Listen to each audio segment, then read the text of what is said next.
வணக்கம், welcome to my channel to C Usha. இன்னைக்கு நம்ம பார்க்க போறது கருவேப்பிலை பூண்டு காரக்குழம்பு எப்படி செய்யறதுன்னு பார்த்தலாமா? அதுக்கு முன்னாடி இது வரைக்கும் நீங்க சப்ஸ்கிரைப் பண்ண பண்ணிட்டு பக்கத்துல இருக்க பெல் ஐக்கானையும் அழுத்தின்றுங்க. ஃபர்ஸ்ட் இதுக்கு புளி ஊற போட்டுக்கலாம். அதுக்கு ஒரு எலுமிச்சம்பழ சைஸுக்கு புளி எடுத்துட்டு 300 ml வெதுவெதுப்பான தண்ணியை விட்டு ஒரு 5 நிமிஷம் ஊற வச்சுக்கோம். 3 கை அளவுக்கு கருவேப்பிலை எடுத்துக்கலாம். அது மாதிரி 2 கை அளவுக்கு பூண்டு எடுத்துக்கலாம். அதாவது 30 பல்லு பூண்டு இருக்கும். அடுப்புல கடாய் வச்சுட்டு 1 ஸ்பூன் அளவுக்கு எண்ணெயை விட்டுண்டு கருவேப்பிலை சேர்த்துட்டு 2 நிமிஷம் மீடியம் ஃபிளேம்ல வதக்கிக்கலாம். 2 நிமிஷம் ஆயிடுத்து வதங்கிட்டு இருக்கு. இத ஒரு பிளேட்ல டிரான்ஸ்ஃபர் பண்ணி வச்சுருவோம். அதே கடாயில 1 ஸ்பூன் அளவுக்கு எண்ணெயை விட்டுண்டு பூண்டை சேர்த்துக்கலாம். 2 நிமிஷம் மீடியம் ஃபிளேம்ல வதக்கிப்போம். 2 நிமிஷம் ஆயிட்டு இருக்கு. 5 பல்லு பூண்டு மட்டும் தனியா எடுத்து வச்சுருவோம். மிச்சம் இன்னொரு பிளேட்ல டிரான்ஸ்ஃபர் பண்ணி வச்சுடலாம். இப்போ மிக்சி ஜார்ல கருவேப்பிலையை சேர்த்துட்டு கொஞ்சோண்டு தண்ணியை விட்டு நைஸா அரைச்சி எடுத்துன்னு வந்துருவோம். அரைச்சுன்னு வந்தது இப்படி இருக்கும். இதை ஒரு கிண்ணத்துல டிரான்ஸ்ஃபர் பண்ணிடலாம்.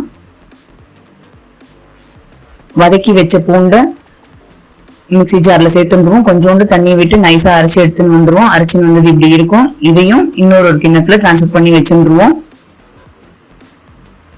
இப்போ அடுப்புல கடாய் வச்சுட்டு 3 டேபிள் ஸ்பூன் அளவுக்கு நல்லெண்ணெயை சேர்த்துக்கலாம்.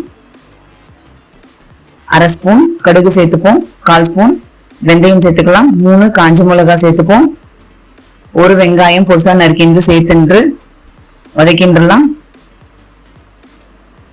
2 தக்காளி அதையும் சேர்த்துண்டு எல்லாத்தையும் கலந்து விட்டுருவோம்.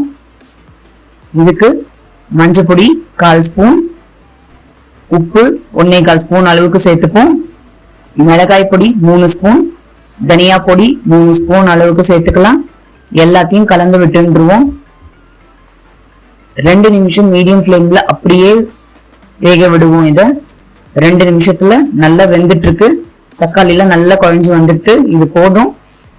இப்போ புளி தண்ணிய விட்டுருவோம். கலந்து விட்டுருவோம். 5 நிமிஷம் மீடியம் ஃபிளேம்ல அப்படியே கொதிக்க விடுவோம். பச்சை வாசனை போகணும். 5 நிமிஷம் ஆயிடுச்சு. பச்சை வாசனை எல்லாம் போயிட்டு இருக்கு. இப்போ அரைச்சி வச்ச கருவேப்பிலையை சேர்த்துருவோம். அரைச்சி வச்ச பூண்டையும் சேர்த்துடலாம்.